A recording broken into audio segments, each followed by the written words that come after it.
วันนี้ขอทูลดมนางจัดสมุนขอมอบมองตับวันนี้ขอทูลดมนางจัดสมุนគ្រប់គ្នាប្រហែលជាគិតថាបងឈ្មោះនឹងស្នេហាតែបងមិនខ្វល់ព្រោះបងពិតជាស្រឡាញ់អូនទោះបីជាបងមិនអាចធ្វើជាបរិសុទ្ធតែអូនស្រឡាញ់ក៏ដោយប៉ុន្តែបងសូមធ្វើជាបរិសុទ្ធម្នាក់ដែលស្រឡាញ់អូនបងនឹងតែសង្ឃឹមថាអូននឹងខំមកបងហើយបានលើបទចម្រៀងខលធូរមួយបទនេះនៅក្បែរគេរាល់ថ្ងៃតើអូនធ្លាប់នឹកមកទេចោះគេធ្វើអដាក់អូនដែលអត់មិនហ៊ានប្រាប់ថានឹកតែបារម្ភអូនកុំសត់ដឹងអូបេះដូងបងទុកនៅអូបេះដូងបាត់ទីទ្រូងបងរស់ទាំងគ្មានបេះដូងប៉ុន្តែនៅមានអារម្មណ៍នឹកអូនមិនហ៊ានខកអូនឡើយហើយព្យាយាមយល់ចិត្តស្ងួនប៉ុន្តែចង់ស្ដាប់សំឡេងអូនត្រូវតែទៅដើម្បីអនាគតខលមកបងស្ដាប់วันนี้ខលជូនដំណើរចិត្តស្មុតចិត្តរពុះប៉ុន្តែនៅរូបដើម្បីនឹងអូនខលមកបងអូនលឺបងខលជូនក្នុងទូរស័ព្ទបងបងស្នូបេះដូងថាបងនឹងតែស្រឡាញ់ទោះបីជាបងអាចធ្វើជាបរិសុទ្ធតែបងស្រឡាញ់ប៉ុន្តែបងសូមធ្វើជាបរិសុទ្ធម្នាក់ដែលស្រឡាញ់អូនទោះបីជារូបបងនេះមិនសូវល្អដូចជាគេប៉ុន្តែបងក៏ចិត្តស្មុគ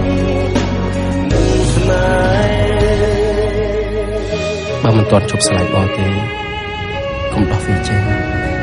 បងក៏អញ្ចឹងណា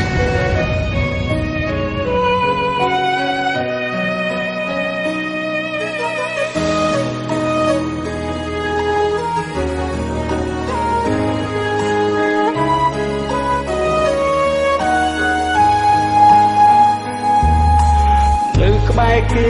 រាល់ថ្ងៃតើអូនធ្លាប់នឹកមកទេចោះគេធ្វើអដាក់អូន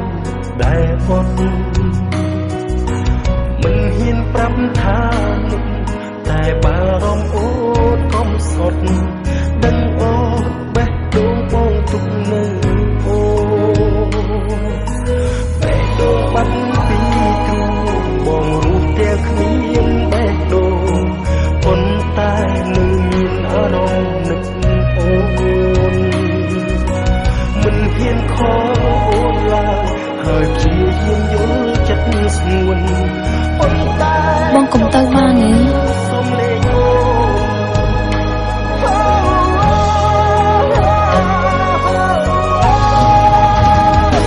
ខលមកបងស្ដាប់วันนี้ខលធំតំឡើងចិត្តស្មុគចិត្តរពុះ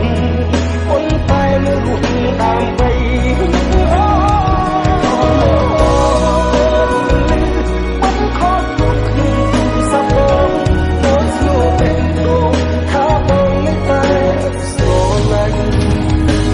ទោះបីជាបងអាចធ្វើជាបរិសុទ្ធតែអូនស្រឡាញ់ប៉ុន្តែបងសូមធ្វើជាបរិសុទ្ធម្នាក់ដែលស្រឡាញ់អូនទោះបីជារូបបងនេះមិនសូវល្អដូចជារូបគេប៉ុន្តែបងក៏ចិត្តស្មុគនឹងស្នេហ៍ស្ដាប់วันนี้ខលជូនដំណើរចិត្តស្មុគចិត្តរពុះប៉ុន្តែដើម្បីនឹកអូន ហៅឡូរកបងច្បាស់ហ៎ឥឡូវគាត់ចេញទៅក្រៅហើយខ្ញុំគូទៅដឹងគាត់ថាបងនឹងតែស្រឡាញ់ដូចស្នូបេះដូងថាបងនៅ តែស្រង គេថាក្លៀតឆ្ងល់ណាស់ចា៎ទីបំផុតបងក៏មិនខុសពីប្រុសដទៃទៀតដែរ តែថ្ងៃនេះបងត្រឡប់មកវិញហើយមកដើម្បីអូន តែអ្វីៗហួសពេលអស់ហើយ